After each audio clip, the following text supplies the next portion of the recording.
When you don't have a name for what's happening in your brain, you invent one. And most women I know, myself included, invented some version of something's wrong with me.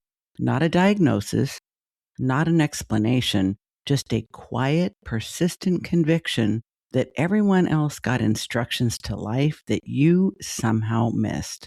Spoiler, you weren't the problem. You were hiding in plain sight while the system caught up to the reality of ADHD in females.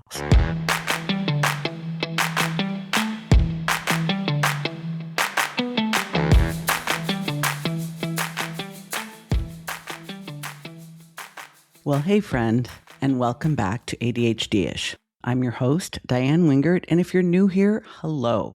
I am glad you found us. You're going to want to subscribe because we don't do shallow around here.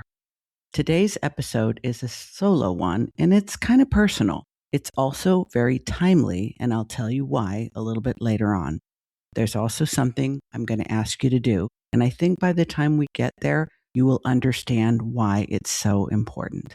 Now, I want to spend the next 25 minutes or so talking about something I've addressed in bits and pieces across various podcast interviews, in panel discussions, and in many, many conversations with coaching clients. But I haven't done a full dedicated solo episode on it here. We're talking about what it actually costs a woman, and specifically a woman who owns a business, when her ADHD goes undiagnosed for decades. Not just the emotional toll, although that's real and we are definitely not skipping it. I'm talking about the professional cost, the financial cost, the identity cost, the compound interest of all of it. Because growing up, knowing that you're different and not knowing why, and then finally getting the right explanation at 30, 44, 52, the relief is real, but so is the reckoning. A delayed diagnosis of ADHD costs you emotionally, professionally, relationally, financially, and in ways that never ever show up on a balance sheet. And that's what we're talking about today. So let's get into it. And I mean all of it.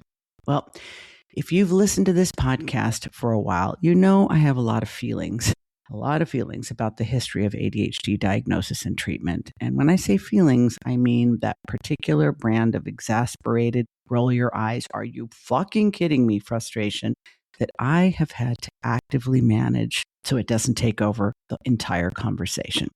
I'm going to give you a condensed version.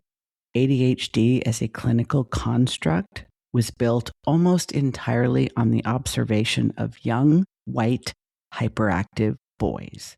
That's not me editorializing. That is simply the history. The research subjects were boys.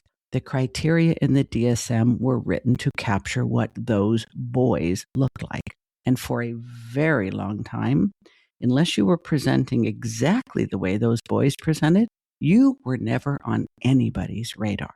Now, here's the problem. Girls with ADHD, and by extension, the women those girls grow into, tend not to present that way. We're typically not the ones bouncing off the walls, interrupting the teacher, and getting to the principal's office on a regular basis. We tend to be the ones sitting quietly, appearing to pay attention, turning in our homework on time because we stayed up until midnight, panicking about it, or perhaps we are described as a little spacey or very creative, or maybe a chatterbox. And most of our report cards had something along the lines of, she has so much potential if she would just apply herself. We're the ones getting voted most likely to keep it all together while internally conducting a 3-ring circus with no ringmaster. And you know what else?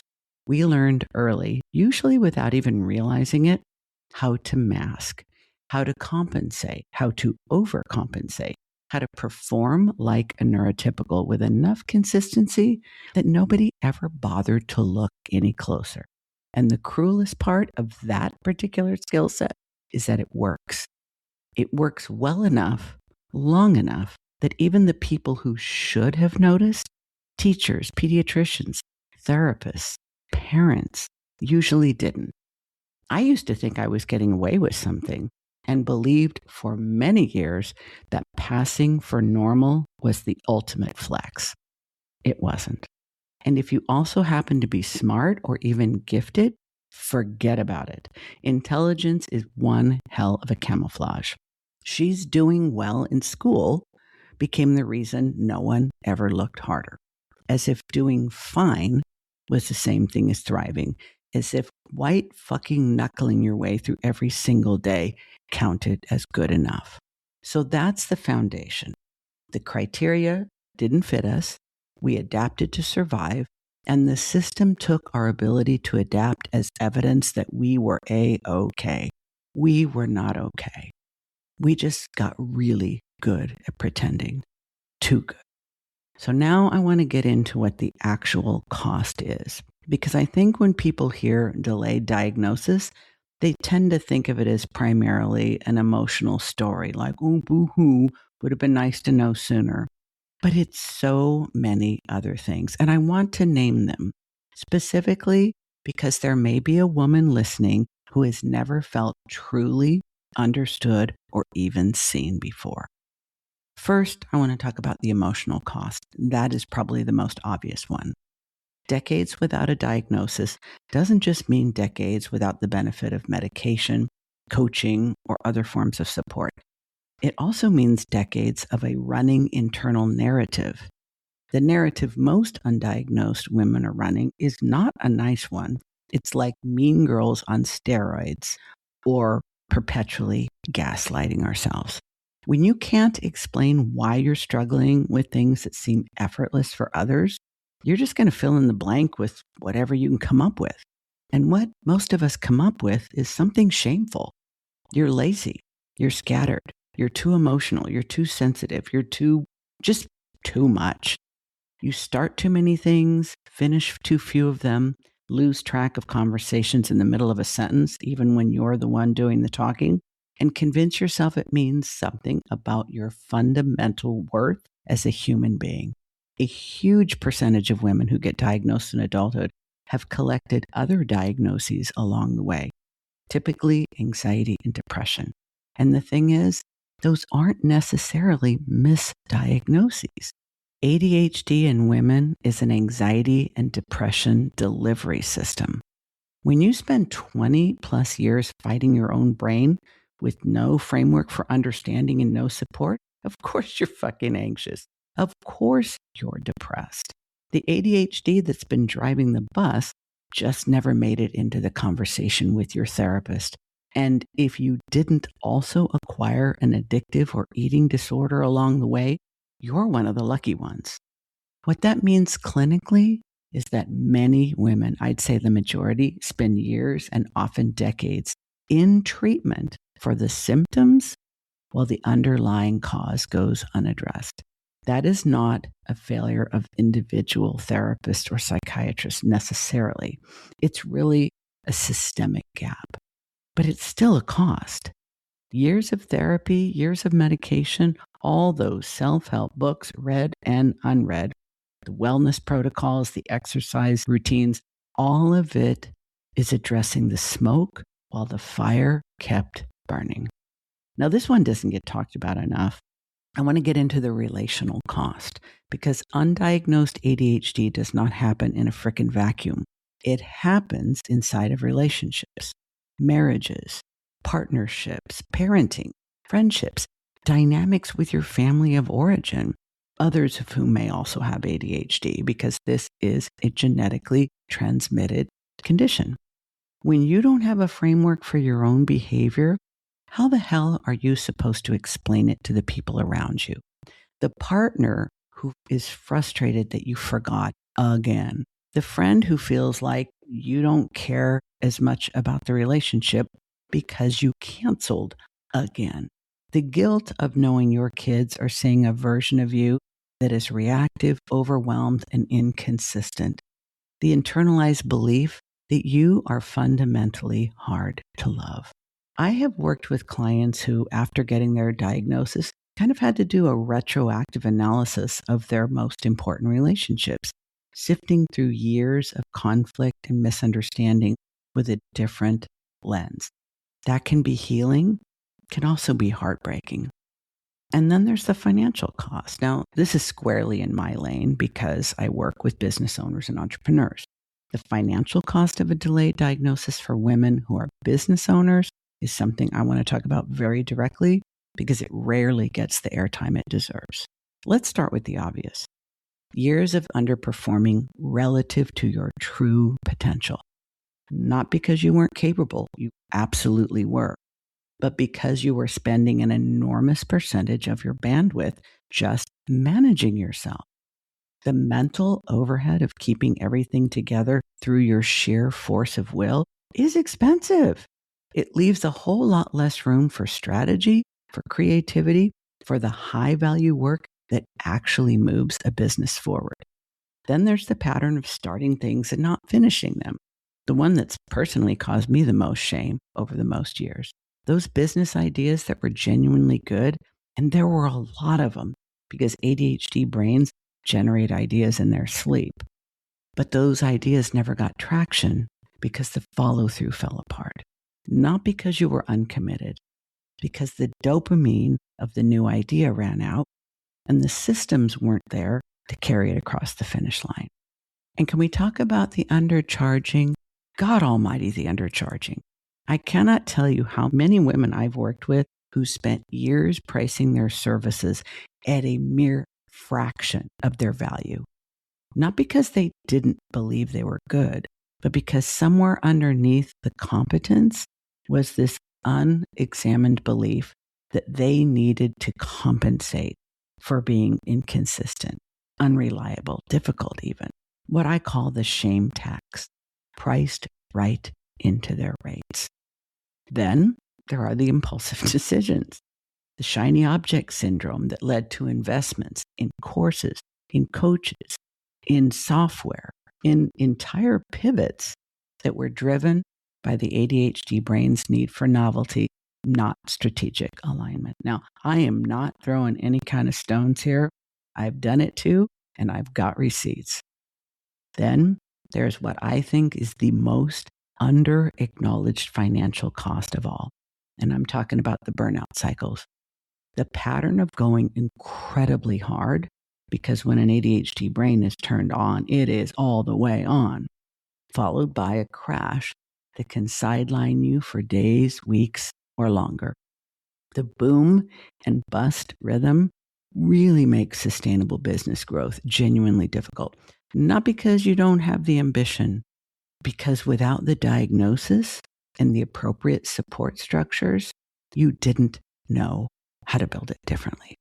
That's a lot of money, friend, and a lot of opportunity cost, and a lot of momentum that got lost and had to be rebuilt, sometimes multiple times. And the one that I think is the hardest to quantify, and maybe the one that sits with me and maybe you the heaviest, and that is what I call the identity cost. Who would you have been before you spent 30 years explaining yourself to yourself and getting it wrong? What choices might you have made differently if you'd had the right information earlier?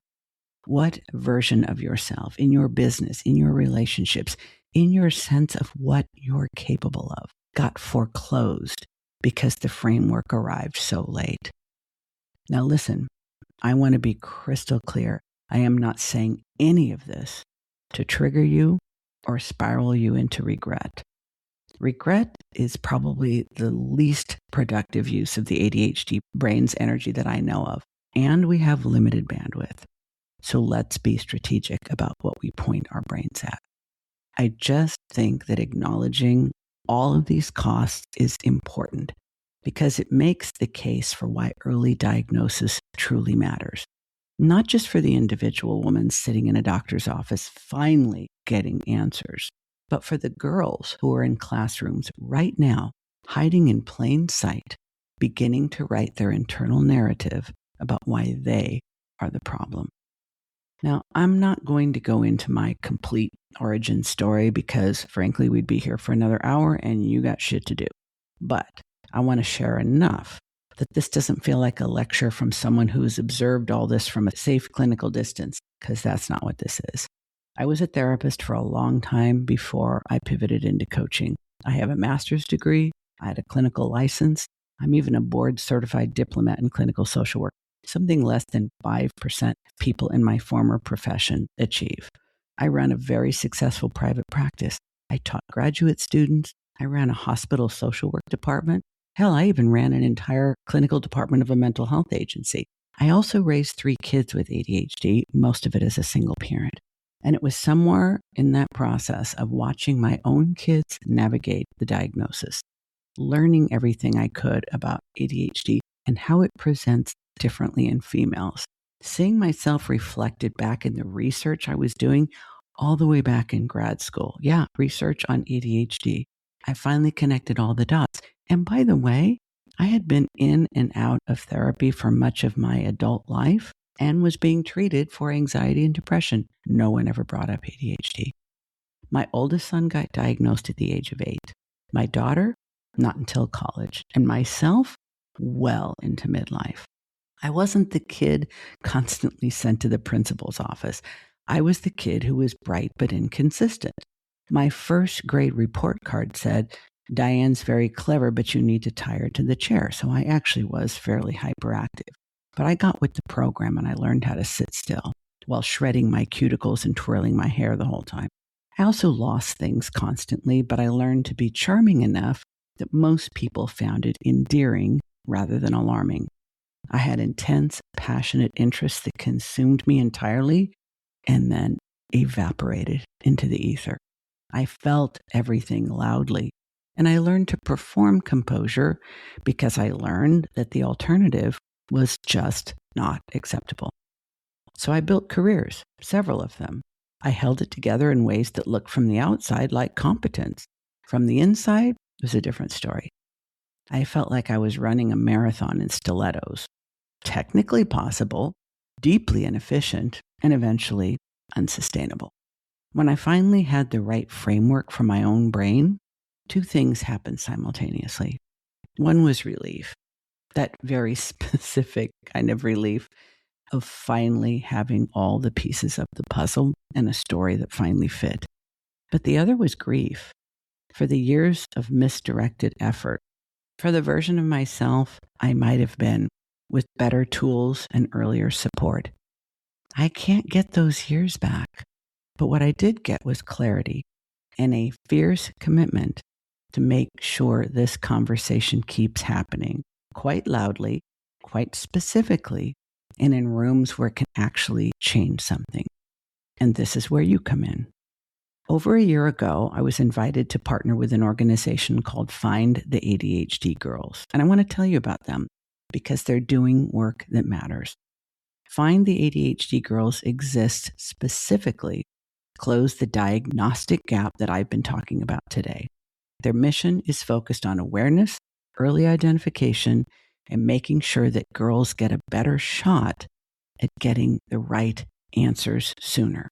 They work with families, educators, and clinicians to shift the conversation around how ADHD actually presents in girls and women, and they are doing it with a level of commitment that I genuinely respect.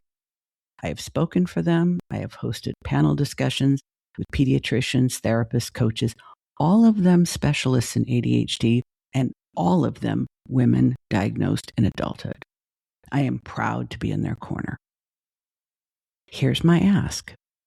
There is a global event from March 14th to the 20th called Podcastathon, where independent podcasters from around the world participate by raising awareness and funds for a nonprofit they believe in.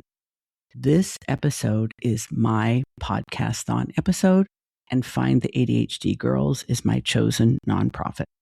I want to ask you to donate, not because I think you have unlimited resources.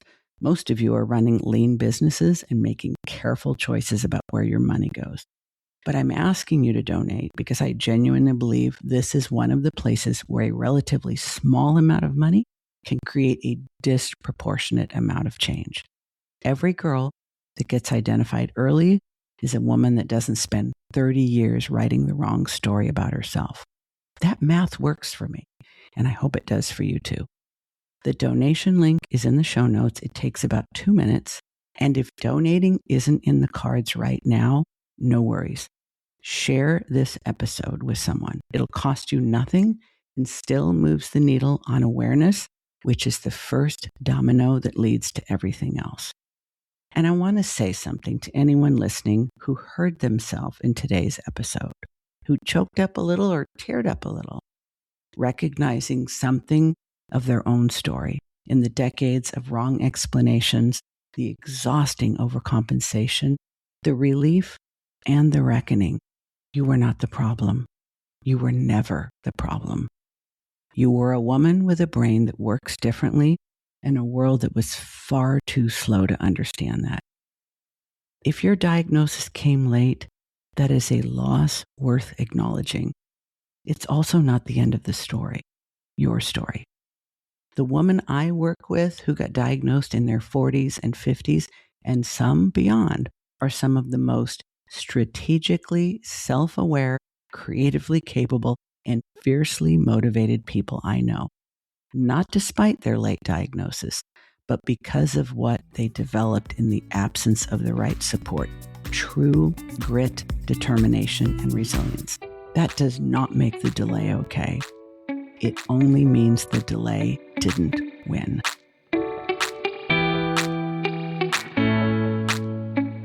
I want to thank you for being here today. The donation link for Find the ADHD Girls is in the show notes, along with more information about Podcastathon and how you can support other independent podcasters who are doing the same thing.